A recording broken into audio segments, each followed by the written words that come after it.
जय हिंद। इस वीडियो में हम समझते हैं कि अर्थिंग क्या होता है, न्यूट्रल क्या होता है, फेज क्या होता है, कैसे हम मीटर से इलेक्ट्रिक की चोरी कर सकते हैं या अपने बिजली बिल को कम कर सकते हैं। पोल से गुजर रहे तार के ऊपर बैठा कोई पक्षी को करंट क्यों नहीं मार देता है। क्या हम अगर किसी रेलवे लाइन के ऊपर से जा रहे OHE वायर को पकड़ कर लटक जाएंगे तो हमें करंट मारेगा या नहीं मारेगा। तो इसको समझते हैं हम। सबसे पहले आप कुछ भाषा समझिए। जो फेज करंट होता है ना, इसके कई नाम होते हैं। पहले उन नामों को समझिए। फेज वायर को हम लोग लाइव वायर या जिंदा तार कहते हैं। इसे हॉट वायर या गर्म तार के नाम से भी जान जाता है। इसी को हम लोग कहते हैं मेन वायर।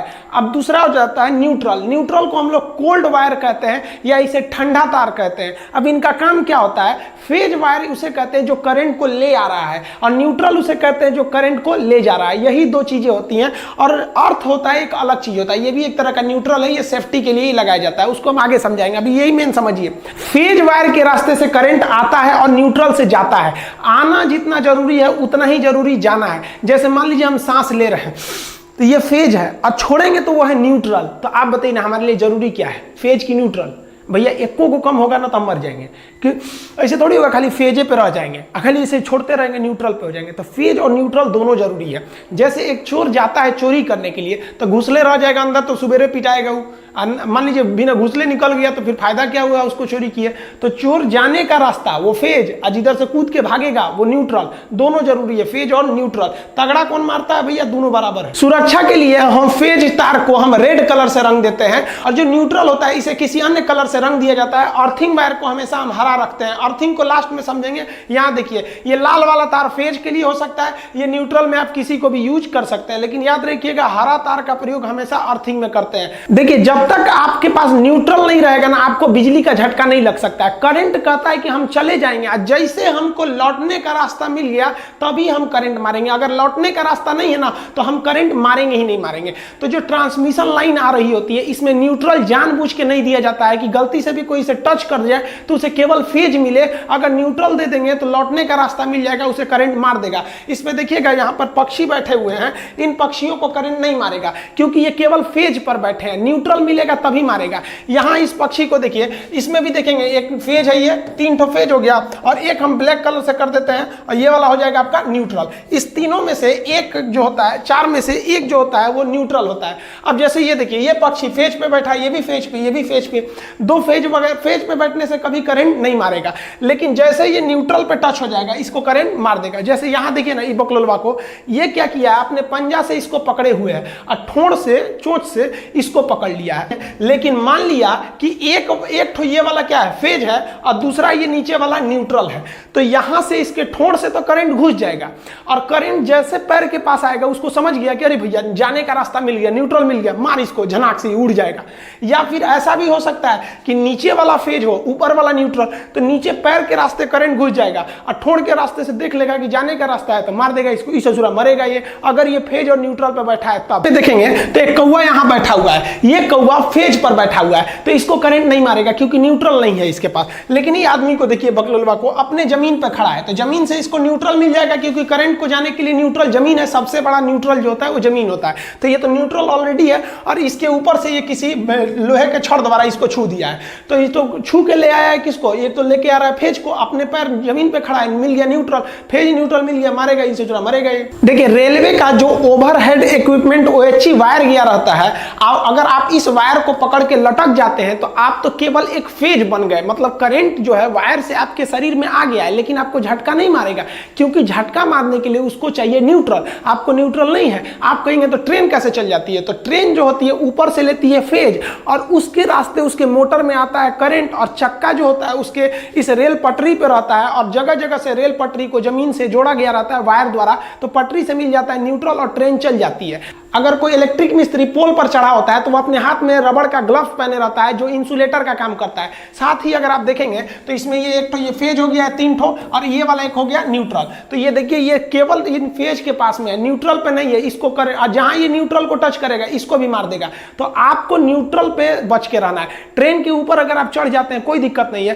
ट्रेन के ऊपर चढ़ के अगर OHE को पकड़ लिए तब तो मारेगा ही आपको, क्योंकि ट्रेन जो है वो जमीन से टच में, आपको मिला है न्यूट्रल और ऊपर से ले लिए फेज, आपको उड़ा देगा, उड़ जाएंगे आप तुरंत। लेकिन अगर आप लटक के झुलवा झूल रहे हैं तो कोई दिक्कत नहीं है, आप झुलवा झूलिए, किसी पे इस पे झूलिए, लेकिन याद रखिए झूला झूलते समय ना अगर आप न्यूट्रल पे टच हुए ना तो झुला देगा अच्छा से। कोई इलेक्ट्रिक मिस्त्री आपके घर काम करने आता है तो होशियार रहता है ना, तो वो दस्ताना पहन लेता है रबड़ का ताकि करंट ना आ पाए। अब इसको देखिए, ये होशियार है, और ये बकलोलवा को देखिए, ये ऐसे ही नंगे हाथ से ऐसे छू रहा है और ये पकड़ लिया फेज वगैरह को। अब देखिए ये क्या करते हैं, ऐसे होशियार होते हैं ऐसे इलेक्ट्रिक मिस्त्री, चप्पल उतार देते हैं ऐसे और चप्पल के ऊपर खड़े हो जाते हैं। जानते हैं सब कि चप्पल पहनेंगे तो कहीं हल्का सा भीगा हुआ होगा तो ग्राउंड पे टच होने की संभावना ज्यादा रहती है, तो उतार के ऊपर बैठ जाते हैं सब कि नीचे तो ग्राउंड में टच नहीं होंगे। अब काम कर रहे होते हैं सब, तो ये टच भी कर लेते हैं ना तो फेज आ गया इनके शरीर में। अब इनका शरीर भी एक तरह से फेज बन गया है, लेकिन चप्पल के ऊपर खड़े हैं तो इन्हें करंट नहीं मारेगा। और बाकी लोगों से कह देते हैं कि बाबू हमको टच मत करना है, क्योंकि जानते हैं कि बबुआ अगर टच करेगा तो वो जमीन पे खड़ा है, वो बन जाएगा न्यूट्रल और उड़ा देगा उसको।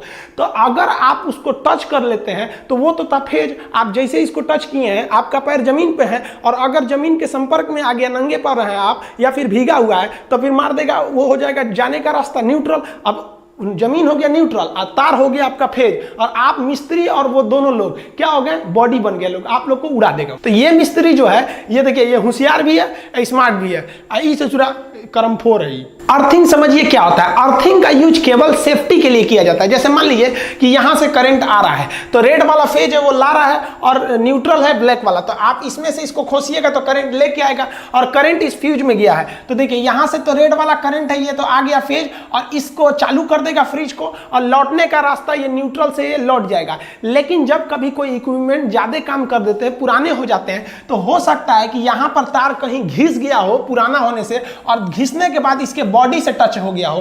अगर इसके बॉडी से टच हो गया है तो देखिए ये आ रहा है तो फेज और लौटने के लिए न्यूट्रल भी है, लेकिन कुछ यहां लीकेज करंट भी है। सब लीकेज करंट होने की वजह से ये जो फ्रिज है ये एक तरह का आपका फेज बन गया है। अभी देखिए इसे छुरी जा रही है खोलने के लिए, जैसे खोलेगी तो ये जो है इसके पे क्या चलाएगा, करंट आ जाएगा, आई उधी आ जाएगी, इसका जमीन पे पैर टच है।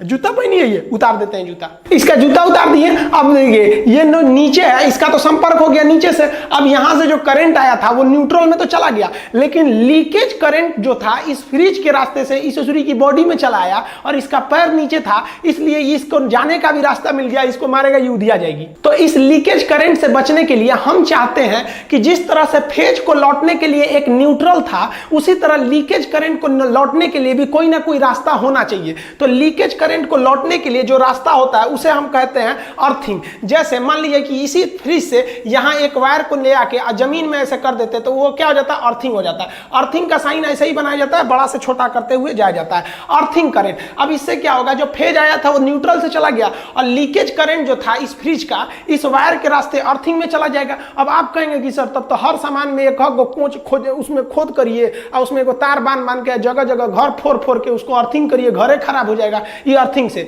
तो देखिए अर्थिंग सेफ्टी देता है, इसको कहां लगाया जाता है।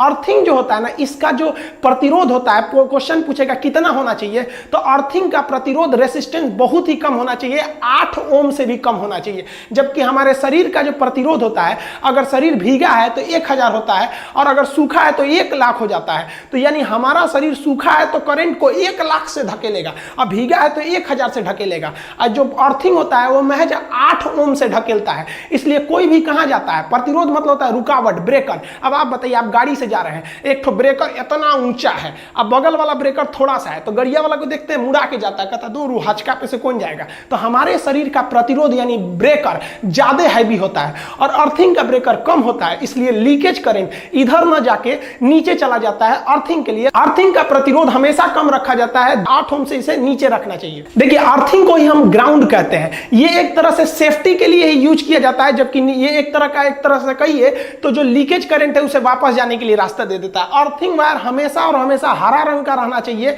इसे 10-15 फीट जमीन के अंदर गाड़ दिया जाता है, एक प्लेट को, तांबे का प्लेट, और उससे एक तो रॉड निकाला जाता है, उसमें कोयला, चारकोल, नमक को डाल दिया जाता है ताकि अच्छे से गल के उसमें वहां पे मॉइस्चराइजर बनाया रहे, और उसके बाद एक रॉड निकाल दिया जाता है। रॉड से क्या किया जाता है कि एक रॉड से एक हरे रंग का अर्थिंग वायर को लाते हैं और इस अर्थिंग वायर को ले आके ये जो एक्स्ट्रा ऊपर वाला छेद दिया रहता है ना, इसी में जोड़ देना चाहिए अर्थिंग वायर को ले आके। इससे क्या फायदा होगा, देखिए मान लीजिए ये आपका फ्रिज है, इस फ्रिज से हम सप्लाई ले आ रहे हैं, तो इससे 3 ठो सप्लाई लाना चाहिए। कौन कौन सा, एक हो गया फेज का, एक हो गया न्यूट्रल का, और एक हो गया लीकेज करंट के लिए। अब आपसे पूछेगा लीकेज करंट की सप्लाई कहां से दी जानी चाहिए, तो किसी भी लोड यानी जो मशीन है आपका फ्रिज कूलर जो भी है उसकी बॉडी से टच कराकर एक आपको अर्थिंग ले आना चाहिए। अब इसको तीनों में जोड़ देना चाहिए, एक जुड़ गया फेज में, एक जुड़ गया न्यूट्रल में। देखिए यहां रेड वाला जो है वो फेज करंट आ रहा है और काला वाला जो है वो है आपका न्यूट्रल। अब मान लीजिए इस पे जो लीकेज करंट है उसको हम हरे रंग के तार से लाएंगे, यहां बोर्ड भी हरा है इसलिए हरा चलेगा नहीं, हम इस पे सफेद कर दे रहे हैं, तो लीकेज करंट को सफेद रंग से ला रहे हैं और यहां ऊपर वाले में जोड़ दे रहे हैं। तो ये ऊपर वाला जो होता है अर्थिंग होता है। अब बताइए अगर ये जो है इस पे लीकेज है करंट का, मान लीजिए यहां पे लीकेज है, अब हम इसको अर्थिंग से जोड़े हैं तो अब ये ससुरी नहीं जाएगी, बच जाएगी। देखिए कैसे, इस पे लीकेज है तो जो मेन करंट आया फेज से और लौट जाएगा न्यूट्रल से, लीकेज करंट को पकड़ लेगा ये आपका अर्थिंग वायर, क्योंकि इसका प्रतिरोध कम है इसलिए करंट इधर से जाएगा, इस आदमी का प्रतिरोध ज्यादा होता है इसलिए इधर से नहीं जाएगा, और ये होते हुए इस प्लग में चला जाएगा और इस बड़े वाले को हम लोग ऊपर वाले में खोस देते हैं और ये इस रास्ते से जमीन में चला जाएगा। अतः लीकेज करंट गया जमीन में, जमीन सबसे बड़ा चार्ज सिंक है, इसमें कितना भी वोल्ट का करंट दे दीजिए ये सोख लेता है। तो ये हो गया आपका अर्थिंग वायर। अब क्वेश्चन पूछता है कि अर्थिंग का जो ये वाला पिन होता है ये मोटा और सबसे लंबा क्यों बनाया जाता है, तो देखिए हम ये इसमें क्यों बनाया जाता है, जैसे मान लीजिए कि हम इसमें खोसे इसमें, तो हमको सबसे ज्यादा जरूरी क्या है कि फ्रिज भले देर से चले लेकिन करंट ना मारे, इसलिए अर्थिंग वायर को लंबा बनाते हैं कि पहले ही ये किसमें घुस जाए, प्लग में घुस जाए, और जैसे डालेंगे पहले प्लग में घुस जाएगा तो सबसे पहले ये प्लग जो है ये किससे संबंधित है, ये अर्थिंग वायर से संबंधित है, और ये किसको लेके आ रहा है, लीकेज करंट को। तो जैसे घुसाएंगे तो सबसे पहले ये लीकेज करंट को भेज दिया, और लीकेज करंट को भेज दिया उसके बाद ये दोनों का साइज सेम होता है, ये घुसेगा तब इसको देगा फेज और न्यूट्रल। पता चला पहले ही फेज दे दिए अब बाद में लीकेज को ले जा रहे हैं, उसी बीच कोई छू लेगा तो उसको धमाक से उड़ा देगा। इसे मोटा बनाने का दूसरा एक और रास्ता है कि हमें अर्थिंग करंट का जो रेसिस्टेंस जो प्रतिरोध है उसको कम रखना है, क्योंकि करंट धड़ाक से चला है, प्रतिरोध कम होने की वजह से प्रतिरोध कम करने के लिए किसी भी वायर को मोटा किया जाता है। तो जानबूझ के इसे मोटा कर दिया जाता है कि इसका प्रतिरोध घट जाए और उधर से लीकेज करंट फटाक से चला इसमें। इसे मोटा करने का एक और रीजन है कि इसको अगर आप मोटा कर देंगे तो अर्थिंग वायर जो है वो कभी भी फेज वाले में नहीं जाएगा और ना ही न्यूट्रल वाले में जाएगा, क्योंकि अर्थिंग का जो रेसिस्टेंस होता है वो बहुत ही कम होता है, उसे फेज और न्यूट्रल में नहीं जाने देना चाहिए। तो ये 3 रीजन है इसको मोटा बनाने का। देखिए अर्थिंग जो होता है वो 2 तरह से लगाया जाता है, एक सरकार की अर्थिंग होती है जो सरकारी लाइन से आती है, वो हर जगह अवेलेबल नहीं है, और कुछ ऐसी अर्थिंग होती है जो व्यक्ति खुद से लगा लेता है। जैसे आप इस एग्जांपल में देखिए कि ये पावर सब स्टेशन है, इसमें आपको 2-3 ठो लाइन दिख रही हुई रेड कलर की जो आपकी फेज लाइन है, एक ग्रीन कलर की जा रही है जो अर्थिंग है, एक काले रंग की जा रही है जो न्यूट्रल है। अब ये वाले घर वाले भाई साहब क्या किए हैं, आप ध्यान दीजिए कि वाले इस वाले से क्या ले लिए हैं, फेज ले लिए हैं, एक न्यूट्रल ले लिए हैं, एक अर्थिंग ले लिए हैं। इनको फेज भी मिल गया, जाने का रास्ता न्यूट्रल भी मिल गया, इनमें घर में किसी को करंट भी मारेगा तो ये अर्थिंग में चला जाएगा, ये घर सुरक्षित है। लेकिन ये वाले भाई साहब को देखिए, ये अर्थिंग लाइन से अर्थिंग लिए ही नहीं है, लाल वाले से फेज ले लिए हैं, काले वाले से न्यूट्रल ले लिए हैं, लेकिन ये भी बंदा होशियार है, ये अपना पर्सनल अर्थिंग लगा के रखा है। देखिए यहाँ पे इसने क्या लिया है, पर्सनल अर्थिंग, तो ये भी बच जाएगा। ये सरकार का फायदा उठा रहा है, ये अपने दिमाग का फायदा उठा रहा है। बकलोलवा को देखिए, सब स्टेशन से आया लाइन 3 फेज जा रहा है, एक ठो फेज ले लिया अपने घर में और एक ठो न्यूट्रल ले लिया जाने के लिए, और सरकार इस एरिया में अर्थिंग दी ही नहीं थी और यो ससुरा अपने घर में अर्थिंग नहीं लगाया तो उड़ेगा, इसके यहाँ करंट मारेगा किसी को तो झनाक से उड़ेगा ही। देखिए हमारे यहाँ जो डिस्ट्रीब्यूशन लाइन होते हैं उसमें 3 फेज दिए जाते हैं, यानी ये देखिए 3 लाइन दी जा रही है। ये फेज इसलिए दिए जाते हैं कि सब स्टेशन पे लोड कम पड़े। मान लीजिए किसी मोहल्ले में 300 घर है तो क्या किया जाएगा, हर फेज से 100-100 घर को सप्लाई दे दी जाएगी, तो हर एक फेज पर लोड ज्यादा एकदम सेम रहेगा तो मोहल्ले में बिजली सेम रहेगी। लेकिन क्या किया जाता है ना, कभी कभी लोग किसी घर में ज्यादा लोड है, किसी घर में कम लोड है, किसी मोहल्ला में पता चला 2 फैक्ट्री लग गई तो उसके वाले पर लोड ज्यादा हो जाएगा तो उधर जो वोल्टेज होगा टिमिर टिमिर रहेगा, तो लोग उस फेज से हटा के दूसरे फेज में लगा देते हैं। तो ये ना हो इसलिए हम लोग ज्यादातर फेज को डिस्ट्रीब्यूट कर देते हैं। लेकिन हमारे यहाँ बिहार व यूपी वगैरह में क्या होता है ना, चोरी लोग कर लेते हैं, अक्सर हर जगह लोग थोड़ा बहुत चोरी कर लेते हैं। क्या करते हैं, वो टोक फंसा लेते हैं। देखिएगा ना कोई बोतल वोतल रहेगा तेल ओल का तो उसको आधा काट के उसमें तार में फंसा के इस तरह से इसे टोकन फंसा लेंगे लोग, और उसमें इसी में डाल देंगे फेज में और एक तो न्यूट्रल में ले लीजिए, फेज ले लेगा, घर से ही न्यूट्रल अर्थिंग बना सकता है वहां पर।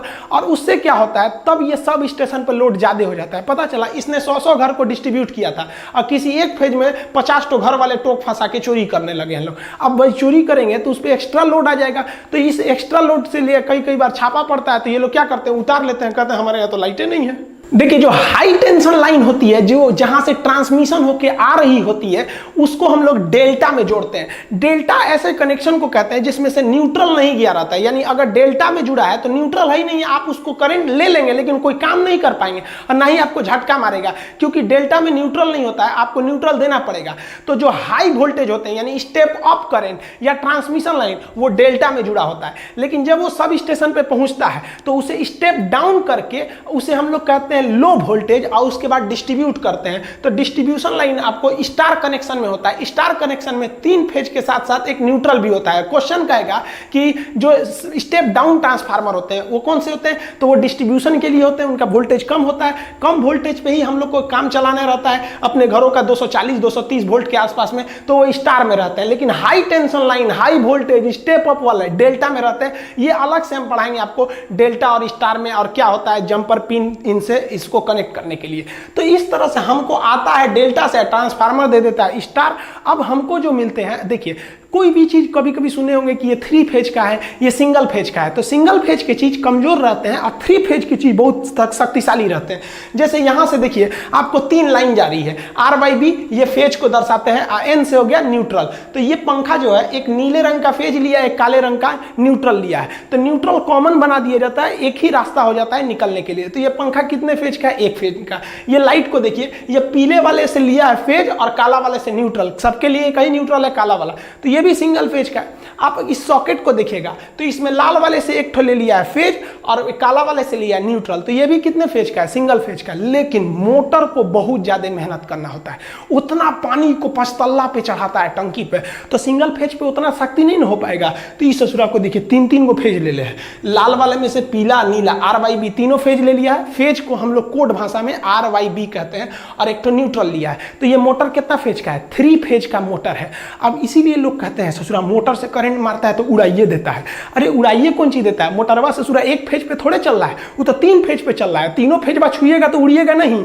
लेकिन अगर वही कोई मोटर कम पावर का है, जैसे ये मोटरवा को देखिए ना, ऊपर से 3 ठो फेज गया है, लेकिन ये लिया है एक गो नीला वाले से फेज, एक न्यूट्रल, तो ये तो सिंगल फेज का मोटर है, इससे करंट मारेगा ना आपको तो उतना झटका नहीं मारेगा। लेकिन ये 3 फेज वाले से मारेगा ना तो उड़ाइए देगा आपको। आपके घर में जो सप्लाई आती है पोल से, डिस्ट्रीब्यूशन लाइन, हालांकि इससे पहले वाले वीडियो में हम आपको ट्रांसमिशन लाइन और डिस्ट्रीब्यूशन लाइन पढ़ा दिए हैं, उसमें 4 ठो वायर आएगा। देखिए यहाँ पे 3 वायर जो है वो फेज के लिए है, 1 वायर जो है वो न्यूट्रल के लिए है। देखिए अगर आप सिंगल फेज का करंट लिए हैं, अपने घर में सप्लाई लिए हैं, तो 1 ठो आपको दे देगा फेज, एगो देगा न्यूट्रल। न्यूट्रल तो हर हाल में देगा।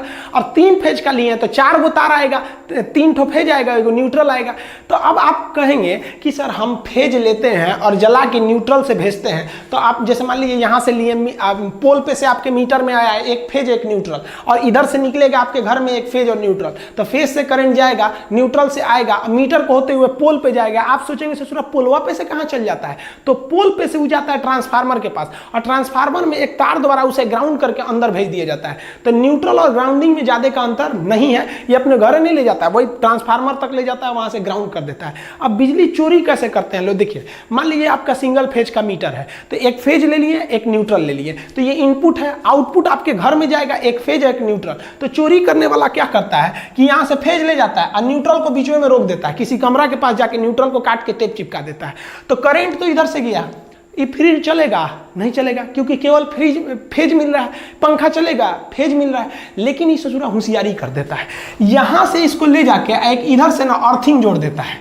अब बताइए, जाने का रास्ते को ही ना न्यूट्रल कहते हैं, तो आया फेज और न्यूट्रल ना जाके ग्राउंड में चला गया, तो ये पंखवा तो चलिए जाएगा, उस ससुरा को सेफ्टियो मिल जाएगा, चलियो जाएगा। तो इससे जो है मीटर की रीडिंग नहीं उठ पाती थी। अब मीटर लोग खूब लगा देते थे, अब बिजली नहीं आता था, तो सरकार इससे परेशान थी। तो सरकार ने ना उसकी जगह पे ले दिया डिजिटल मीटर। अब अगर आप डिजिटल मीटर लगा देंगे और सोचेंगे कि इस तरह से बीच में न्यूट्रल को काट के बाईपास कर दे हम, किसके थ्रू, अर्थ के थ्रू, तो इस ससुरा जो है ना, इस पे जब रीडिंग लेने आएगा तो इस पे बटन होता है, कोंचता है, जो देखता है कितना वोल्टेज उठा रहे हैं, कितना एम्पियर उठा रहे हैं, कितना बिल आया है, तो उसमें वो बता देगा कि ससुरा न्यूटरवा काट दिया है क्योंकि करंट जा रहा है, आ नहीं रहा है, फाइन मारिए इस पे, तो उल्टा और फंस जाइएगा। तो ये वाला जमाना ये उस मोटर पे रहता था जिसमें एगो पट्टी घूमती थी, लेकिन ये डिजिटल में ये काम नहीं आएगा। तो अभी के समय बिजली बिल को कम करने के लिए हावेल्स या बड़ी बड़ी कंपनियों का पावर सेविंग यूनिट आता है। आप एक मशीन टाइप का होता है, इसे लगा दीजिएगा तो ये बिजली को कम कर देता है। ये कैसे कम करता है? तो एक्चुअली ये पावर फैक्टर को 0.8 से ऊपर बढ़ा देता है, यानी लगभग 1 के करीब ले जाता है पावर फैक्टर को, जिससे बिजली बच जाती है। अब ये पावर फैक्टर समझिए, देखिए पावर फैक्टर जो होता है सबसे बेस्ट पावर फैक्टर 1 को माना जाता है, 1। लेकिन पावर फैक्टर आपके घर में 1 नहीं रह पाता है, 1 से कम रहता है। तो 0.8 तक है ना तो ठीक है, ये लगभग 1 के करीब है, लेकिन 0.8 से कम है, 0.7 है, 5 है, 2 है, तो आपका बिजली बहुत ज्यादा उठ रहा है। तो ये पावर फैक्टर को आपको 1 के करीब रखना है, 0.8 है तो ठीक है। कैसे होते हैं सब पावर फैक्टर? तो देखिए ध्यान से, जो हमारा लोड होता है, जो मशीनें को हम लोग यूज करते हैं, बल्ब वगैरह, वो 3 तरह के लोड होते हैं। एक होता है रेसिस्टिव लोड। रेसिस्टिव लोड उसे कहते हैं जिसमें लाइट और हीट उत्पन्न होती है, जैसे कोई बल्ब वगैरह हो गया तो ये रेसिस्टिव लोड है, इसमें कोई भी चीज घूमने वाला नहीं होता है, तो ये ज्यादा बिजली नहीं उठा पाता है। लेकिन अगर आपका कोई इंडक्टिव लोड है, तो इंडक्टिव लोड में क्या होता है, कोई भी चीज घूमने वाली होती है, जैसे पंखा हो गया, मोटर हो गया, कोई भी चीज जिसमें कॉइल का प्रयोग होता है, घूमता है इंडक्शन के द्वारा, तो उसे कहते हैं इंडक्टिव लोड, इसमें कॉइल का प्रयोग होता है। तो ये जो होता है ना ज्यादा बिल उठाता है। और सबसे कम उठाता है कैपेसिटिव लोड। कैपेसिटिव लोड उसे कहते हैं जिसमें इस तरह के छोटे छोटे कैपेसिटर लगे होते हैं। अब आप बताइए, ये मोटर है, क्या है? ये इंडक्टिव लोड। ये बल्ब वगैरह है, ये क्या है? Resistive load. और कैपेसिटर वगैरह लगे हैं तो ये सबसे कम बिजली बिल उठाता है। अब हम ये समझते हैं ससुरा ज्यादा क्यों उठा लेता है? तो जो अल्टरनेटिव करंट होता है ना, वो वेव की तरह चलता है, सांप की तरह। देखिए ये सांप चल रहा है ना, तो ये अल्टरनेटिव करंट है। और जो ट्रेन होती है ना, वो डायरेक्ट करंट, अगर सीधे गया तो डीसी डायरेक्ट करंट, ऐसे ही से गया तो वो हो जाता है अल्टरनेटिव करंट। तो अल्टरनेटिव करंट बनाने वाला अल्टरनेटर और डायरेक्ट करंट बनाने वाला डायनेमो। तो डायरेक्ट करंट को, डायनेमो को कहते हैं डीसी जनरेटर, अल्टरनेटर को कहते हैं एसी जनरेटर। तो जनरेटर का 2 टाइप होते हैं, उसको नेक्स्ट वीडियो में कभी समझा देंगे। तो जो करंट होता है हमारे घर में एसी, वो सांप की तरह चलता है, तो इसे हम कहते हैं वेव। इसी को फ्रीक्वेंसी होती है। फ्रीक्वेंसी का मतलब होता है फेरा। तो हमारे घर में जो करंट आती है उसकी फ्रीक्वेंसी होती है 50। यहां आप देखिएगा सांप का 2 फेरा दिखेगा, एक ये वाला फेरा हो गया और एक ये फेरा हो गया। तो इसकी फ्रीक्वेंसी कितनी दिख रही है? 2। लेकिन जो घर में करंट आ रहा होता है उसकी फ्रीक्वेंसी 50 होती है, यानी 1 सेकंड में वो 50 फेरा मार देता है वो। तो जो कभी देखिए, इसमें भी जो करंट आता है हमारे घर में, उसमें 2 चीजें होती है। एक होती है वोल्टेज, यानी जो प्रेशर जो बिजली को ढकेल रहा है, और एक करंट जो इलेक्ट्रॉन आ रहे हैं। तो करंट होता है और जो वोल्टेज होता है, उन दोनों का जो टर्म है, जो फेरा है, वो जो वेव है, वो 1 के ऊपर 1 रहना चाहिए, तभी अच्छा माना जाता है। तो जितने भी रेसिस्टिव आपके लोड होते हैं या कैपेसिटिव लोड होते हैं, इसमें देखिए यहाँ हम काले रंग से बना दिए हैं वोल्टेज और लाल रंग से बना दिए हैं आपका करंट। तो ये दोनों एक ही पर होते हैं, इसलिए आपका जो होता है पावर फैक्टर वो सेम होता है। इसलिए ऊपर नीचे रखिएगा तो कट के 1 आ जाता है, इसलिए इससे अच्छा माना जाता है, इसे भी अच्छा माना जाता है। लेकिन जब आप कभी कॉइल को लगाते हैं, यानी इंडक्टिव लोड को लगाते हैं, मोटर फैन वगैरह को, तो इसमें पंखा जो घूमने लगता है ना, तो ये करंट को रोक लेता है। तो जिस वजह से इसका ग्राफ ऐसे बनता है, काला वाला मतलब वोल्टेज, वोल्टेज का ग्राफ आगे चला जाता है और करंट पीछे रह जाता है। तो वोल्टेज आगे चला गया, करंट पीछे रह गया, तो करंट को ऊपर रख के वोल्टेज से डिवाइड करेंगे तो पॉइंट में चला आता है। तो वही आपका जो पावर फैक्टर होता है ना, वो 1 से नीचे जाने लगता है वहां से। तो इसलिए आपको जरूरी है कि ये जो आपका करंट पीछे रह गया, इसको ढकेल के आप किसके बराबर करिएगा? आप वोल्टेज के बराबर कीजिएगा। लेकिन इस अधूरा होगा ही नहीं, क्योंकि मोटरवा जब चलेगा तो करंटवा पीछे ही रह जाएगा, वोल्टेजवा आगे चल जाएगा। तो इसका एक रास्ता है। जैसे मान लीजिए किसी 2 आदमी को एक जगह पे पहुंचना है 10 किलोमीटर की दूरी पर, एगो तेज दौड़ने वाला, एगो धीमा दौड़ने वाला है। तो एक काम कीजिए ना, अगर साथे पहुंचाना है तो धीमे दौड़ने वाले को पहले ही दौड़ा दीजिए, दौड़ जोरे, और उसके आधा घंटा बाद दूसरा को छोड़िए। तो यही काम करता है ये हावेल्स का जो मशीन है, कई कंपनियों के आते हैं, एंकर वगैरह के पावर सेविंग मशीन। ये क्या करता है, जैसे इसको लगा देंगे ना, जैसे मोटर ऑन करेंगे तो वो करंट को ढकेल के बहुत आगे भेज देता है, कहता है भाग जाओ तुम भाग जाओ, और उसके बाद पीछे से वोल्टेज को छोड़ता है। तो करंट का स्पीड धीमा था, वो धीरे धीरे जा रहा था, वोल्टेज